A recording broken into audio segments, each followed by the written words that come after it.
Good evening, dear friends. Once again, welcome to all to your own channel, Prasthi, the Ray of Light. As you all know that we are discussing about the chapter 4, that is Transformers. And in this particular chapter, we have already discussed what is transformer and how to derive the EMF equation of single phase transformer. और उसके बाद में हम लोगों ने इसके constructional features देखे. And then we have also seen what is the relation between voltage, current, turns ratio, transformation ratio. And in the last class, we have also seen what is ideal transformer and what is practical transformer and what kind of losses occurs in a single phase transformer. ये बहुत सारी चीज़ें हम लोगों ने देखी. जब हम लॉसेस और एफिशिएंसी की बात करते हैं तो हम लोगों ने टोटल 3 क्वेश्चन फ्रेम किए, है ना. Our first question was what are the major losses in a transformer that we have already seen, है ना, जिसके अंदर हम लोगों ने कोर लॉस की बात की, जिसको ही आयरन लॉस कहते हैं. 2 तरह के होते हैं, हिस्टेरेसिस और AD current losses. Copper loss की हमने बात की और कुछ और भी माइनर लॉसेस भी हमने बात की, ठीक है ना. फिर हम लोगों ने कहा कि हम जब लॉसेस की बात करते हैं तो हम एक हाइपोथेटिकल कॉन्सेप्ट से शुरुआत करते हैं जिसको हम कहते हैं आइडियल ट्रांसफार्मर, और फिर हम प्रैक्टिकल ट्रांसफार्मर की बात कर रहे हैं, ठीक है ना. तो आइडियल ट्रांसफार्मर थोड़ा सा मैं रिवाइज करा दूं. In nutshell transformer which has no power loss और एफिशिएंसी इज 100%, है ना. ये हम पढ़ चुके हैं पिछली क्लास में. अब हम प्रैक्टिकल ट्रांसफार्मर की तरफ बढ़ेंगे जिसके अंदर हम देखेंगे कि प्रैक्टिकल ट्रांसफार्मर विदाउट लोड और you can say on no load, right. And then will switch over our concentration on the practical transformer with load, ठीक है ना. So today we are going to discuss about the practical transformer on no load, right. So मैं practical transformer कहूँ या मैं actual transformer कहूँ, एक ही बात है, ठीक है ना. तो इसको हम नो लोड पे कब कहेंगे, जब इसकी सेकेंडरी वाइंडिंग जो है वो ओपन सर्किट हो, है ना. मतलब सेकेंडरी के ऊपर आपने कोई भी लोड नहीं लगाया है ना. मतलब सेकेंडरी के अंदर जो करंट होगी वो जीरो हो जाएगी, that is I2 is zero, right. But in actual transformer we can not neglect the losses. हम पिछली बार भी बात कर चुके हैं, क्योंकि इसमें करंट I1 जीरो नहीं है. आपने सप्लाई तो दी है प्राइमरी पे बट सेकेंडरी पे लोड नहीं है, ठीक है ना. ये वो सिचुएशन है.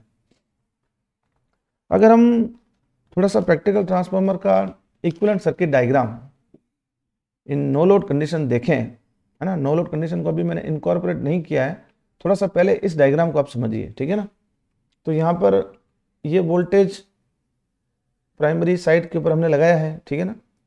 और प्रैक्टिकल ट्रांसफार्मर की बात करें तो जो वाइंडिंग है उसका कुछ रेजिस्टेंस होगा और कुछ उसका इंडक्टेंस भी होगा, है ना. R1 और JX1 ये मैंने शो किया है. Z1 basically R1 plus JX1 total impedance है प्राइमरी का, है ना. ये नोटेशन आता है तो आप ध्यान रखिएगा. Similarly for secondary winding R2 and JX2 total impedance Z2. यहाँ पर हमने कोई लोड नहीं लगाया है, ठीक है ना. लेकिन वोल्टेज तो होगा ही, और I2 आपकी जीरो है क्योंकि लोड नहीं लगाया, तो सेकेंडरी में कोई भी करंट नहीं होगी, ठीक है ना. यहाँ पर जो प्राइमरी से करंट है, प्राइमरी में जो करंट आपने सप्लाई दी है उससे कुछ करंट, मामूली करंट प्राइमरी के अंदर फ्लो होगी, ठीक है ना, जिसको हम I0 कह रहे हैं. This is known as no load current. यहाँ पर यूँ कहें कि when transformer is on no load, primary winding draws small amount of current, that is I0, and ये 2 to 5% of the rated current होती है, ठीक है ना. ये आपको ध्यान रखना है. अब चूंकि सेकेंडरी में कोई करंट नहीं है, कोई लॉसेस नहीं है, तो हम इस पार्ट को नेगलेक्ट कर सकते हैं. ये मैं आगे आपको बताऊंगा, हम करेंगे भी इसको नेगलेक्ट, है ना. अब ये प्राइमरी करंट किस तरह से होगी, इसको कैसे इनकॉर्पोरेट करेंगे, इस डायग्राम में क्या चेंजेस आएंगे, उसकी हम चर्चा आगे करते हैं, ठीक है ना. तो देखिए सेकेंडरी के अंदर कॉपर लॉसेस आर जीरो, क्योंकि I2 आपकी जीरो है, कोई लॉसेस है ही नहीं, ठीक है, करंट ही नहीं है. When an actual transformer is on no load, तो एक small current I1 equal to I0 2 से 5% तक फ्लो होती है, ठीक है ना. इस करंट को हम कहते हैं नो लोड करंट या फिर एक्साइटिंग करंट.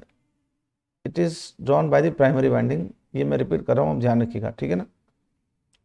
अब ये जो करंट I0 है, इसके दो कंपोनेंट होते हैं नो लोड करंट के. इसको नो लोड करंट कह दें आप या फिर एक्साइटिंग करंट कह दें. दो कंपोनेंट है ना. पहला है आपका कोर लॉस कंपोनेंट, है ना, जिसको यूजुअली IC से रिप्रेजेंट करते हैं. कई किताबों में आप लोग IW से भी इसको रिप्रेजेंट करता हुआ देखेंगे, ठीक है ना। नॉर्मल जो नोटेशन है वो IC है ना। दूसरा इसका कंपोनेंट है मैग्नेटाइजिंग कंपोनेंट IM। अब यहाँ पर मैंने कुछ चीज़ें शॉर्ट फॉर्म में लिखी है, R, L और फ्लक्स। इसकी चर्चा मैं आगे करूँगा डायग्राम के माध्यम से, अभी इसको थोड़ा सा स्किप कर देते हैं, ठीक है ना। और एक इंपॉर्टेंट चीज़ याद रखनी है, जो टोटल करंट I0 है वो कोर लॉस कंपोनेंट और magnetizing component that is IC and IM इसका फेजर सम होता है, ये आप ध्यान रखिएगा, ठीक है ना। अब ये जो I0 करंट है it has to supply the core और आयरन लॉसेस, हिस्टेरेसिस या फिर eddy current losses in the core on a very small amount of copper losses, जिसको आप हम नेग्लेक्ट कर देंगे क्योंकि बहुत ही कम, टोटल करंट ही बहुत कम है ना। अब आप देखें ये हमने लॉस कहा है इसको, कोर लॉस। लॉस कहाँ होता है? रेजिस्टेंस में होता है। तो this component will be represented by resistance. Magnetizing component IM, ये बेसिकली इसका काम होता है प्राइमरी के अंदर फ्लक्स को प्रोड्यूस करना, है ना। और फ्लक्स कहाँ से आएगा आपका? जब उसका इंडक्टेंस होगा, है ना। Hence to represent these two components we use resistor और इंडक्टर हम यूज करेंगे, है ना। तो एक शंट ब्रांच आपको बनानी पड़ेगी क्योंकि ये जो I0 है इसके दो कंपोनेंट है, RC ये IC के लिए और XM IM के लिए, ठीक है ना। तो कहीं ना कहीं सर्किट डायग्राम में इस I0 को रिप्रेजेंट करने के लिए we have to show this shunt branch, है ना। किताबों में आप डायरेक्ट ये ब्रांच देखते हैं लेकिन इसका कारण आपको कोई नहीं बताता, ये मैंने आपको बता दिया है कि हमने क्यों लाए हैं, है ना। तो अब ये हमारे पास टोटल सर्किट डायग्राम है, ये मैं आपको पहले बता चुका हूँ। ये मैंने ब्रांच I0 को रिप्रेजेंट करने के लिए दो कंपोनेंट पैरेलल ब्रांच जो है शंट ब्रांच हमने लगा दिया, ठीक है ना। अब देखिए जो I0 है ये बेसिकली रेटेड करंट का 2 to 5% ही होती है, बहुत कम करंट है ना। तो ये जो पार्ट है ये क्योंकि करंट बहुत कम है और मेजर पोर्शन ये इसको शो करती है तो हम इसको नेगलेक्ट कर सकते हैं, है ना, R1 और X1 को। सिमिलरली I2 के अंदर कोई करंट है नहीं तो हम इसको भी नेगलेक्ट कर सकते हैं। तो एक simplified equivalent circuit diagram of a practical transformer under no load condition would be like this. वो आप देख सकते हैं, मैंने प्राइमरी के जो पैरामीटर थे R1 JX उसको हटा दिया, सेकेंडरी के जो पैरामीटर थे उसको भी हटा दिया, केवल और केवल इस कंपोनेंट को हमने रखा है क्योंकि करंट बहुत ही कम है, 2 to 5% ही है, ठीक है ना। तो now our main focus is on this part, right. I0 के दो कंपोनेंट हैं, ये कैसे कैलकुलेट होंगे, RC और XM के बारे में मैंने आपको बता दिया। थोड़ा सा इसका मैथमेटिक्स देख लेते हैं अपन और इसका फेजर डायग्राम बनाने की भी कोशिश करते हैं, वो कैसे बनेगा उसको भी देख लेते हैं। अब देखिए क्योंकि ये जो ब्रांच है वो पैरेलल में है तो ये वोल्टेज V1 इसके अक्रॉस भी होगा, है ना, और इसके अक्रॉस भी होगा। तो अगर आप फेजर डायग्राम बनाते हैं तो ये जो करंट IC है क्योंकि रेजिस्टिव पार्ट है ना, तो ये करंट इस वोल्टेज के फेज में होगी। ये इंडक्टेंस है, ये इससे 90 डिग्री लैग करेगी, ये आप जानते ही हैं, फंडामेंटल चीज़ें आप जानते हैं। तो अगर हम फेजर डायग्राम बनाना चाहें, आप देखें ये वोल्टेज हमारा V1 है ना, तो करंट IC इसी के फेज में बना दी, है ना। ये आप जानते होंगे इंड्यूस्ड EMF हमेशा इस अपने कॉज को अपोज करते हैं, तो ये जस्ट अपोजिट बनाए हैं और ये करंट V1 के लैग कर रहे हैं 90 डिग्री IM हमने बना दी मैग्नेटाइजिंग करंट, ठीक है ना। मेजर पोर्शन मैग्नेटाइजिंग करंट का होता है I0 के अंदर, तो ये ज़्यादा करंट होगी, कोर लॉस कंपोनेंट कम रहेगा, ये आप ध्यान रखिएगा, ये पूछा जा सकता है, ठीक है ना। ये है आपकी टोटल करंट I0, राइट। अब ये जो करंट है I0 वो इस वोल्टेज से V1 से लैग करती है, किस एंगल से? फाई नॉट से। इसको हम कहते हैं no load power factor angle, और ये मैंने वैल्यू रख दी है, इसकी वैल्यू होती है 75 से 80 डिग्री, आप ध्यान रखिएगा, ठीक है ना। ये जो I0 है ये फेजर सम है IC का और IM का। यहाँ पर पैरेललोग्राम अपन ड्रॉ करें तो ये कुछ इस तरह से बनेगा, और आप जानते हैं जनरल मैथमेटिक्स से कि ये जो एंगल है ये एंगल है आपके V1 और I0 के बीच में, क्योंकि I0 के दो कंपोनेंट हैं, तो एंगल की साइड में जो कंपोनेंट है IC ये आपका हो जाएगा क्या? I0 cos फाई, और इसके जो दूसरा वाला पार्ट बनता है इसका, है ना, इस तरह से अपन लेते हैं वर्टिकल, वो आपका IM हो जाएगा IM sin phi naught. IC हो गया I0 cos phi not, IM हो गया I0 sin फाई नॉट।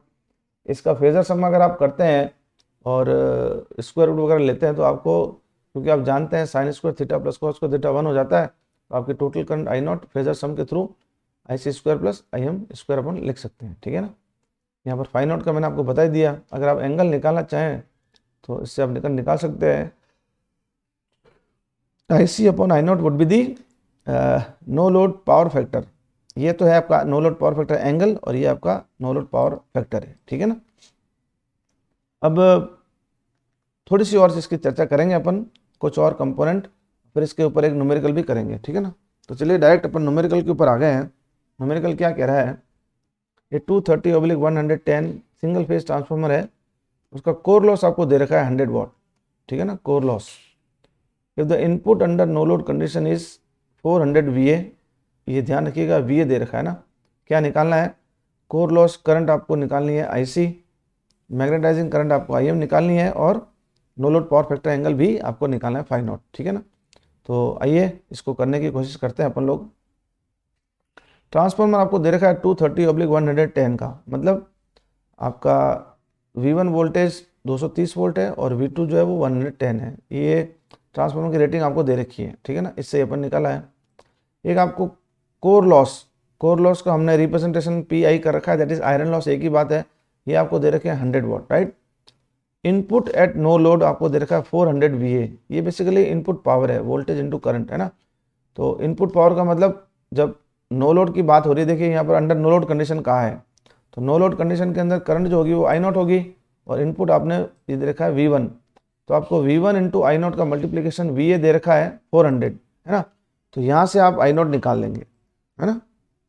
तो I नॉट क्या हो जाएगी 400, V1 आपको दे रखा है 230, तो ये जो नो लोड करंट है वो आपकी आ गई 1.7329 एम्पियर, ठीक है ना। अब यहाँ से क्योंकि आपको टोटल करंट मिल गई और आपको इनपुट पावर भी दे रखी है, तो आप लोग दूसरे कंपोनेंट, और आपको ये लॉस दे रखा है वोल्टेज में, करंट आपको मिल गई, वोल्टेज दे रखा है, तो यहाँ से आप कोर लॉस कंपोनेंट निकाल सकते हैं, ठीक है ना। तो IC कैसे निकल जाएगा, total iron losses upon applied voltage, इससे आपको करंट का कंपोनेंट मिल जाएगा। तो 100/230 एम्पियर करेंगे तो 0.4348 एम्पियर आपका IC निकल गया, कोर लॉस कंपोनेंट, ठीक है ना। IM आपके पास रिलेशन है ही है कि I not equal to IC square plus IM square होता है अंडर रूट में, तो वहाँ से थोड़ी सी मैथमेटिक्स करेंगे तो IM का रिलेशन ये आ जाएगा I not square minus IC square, ये वैल्यू रख देंगे, टोटल I नॉट आपके पास पड़ा ही है, कोर लॉस कंपोनेंट निकल गया। तो जो मैंने चीज़ आपको बताई थी कि IM हमेशा ज़्यादा होगी in comparison to the IC, वो आप देख सकते हैं, ये है 0.4348 और ये आपका 1.68, और इन दोनों का फेजर सम करेंगे तो आपको 1.7 समथिंग मिलेगा, जो कि I नॉट है, राइट। अब यहाँ से पावर फैक्टर नो लोड पे cos phi naught IC upon I naught formula मैंने आपको बता दिया था, निकाल लीजिए। तो ये आपका आ गया 0.25 लैगिंग, ये आपका हमेशा लैगिंग रहेगा, ध्यान रखिएगा, है ना। तो यहाँ से इसका इन्वर्स निकाल लेंगे तो आपको एंगल भी मिल जाएगा, no load power factor angle 75.52, ये भी मैंने आपको बताया था कि ये 75 से 85 डिग्री सेंटीग्रेड तक होता है इसकी रेंज। तो सारे जो तथ्य मैंने आपको थ्योरी में बताए वो न्यूमेरिकल में बाकायदा आपको नज़र आ रहे हैं, ठीक है ना। तो आज की क्लास अपन यहीं ख़त्म करते हैं, और यहाँ पर अपन लोगों ने देखा है कि practical transformer on no load, right. In next class will discuss the practical transformer with loaded condition, where will include all the parameters, जो कि अभी हमने नेगलेक्ट करके चले हम लोग, वो सारे के सारे पैरामीटर हम इंक्लूड करेंगे और इसका पूरा एनालिसिस करेंगे और कुछ न्यूमेरिकल प्रॉब्लम भी डिस्कस करेंगे।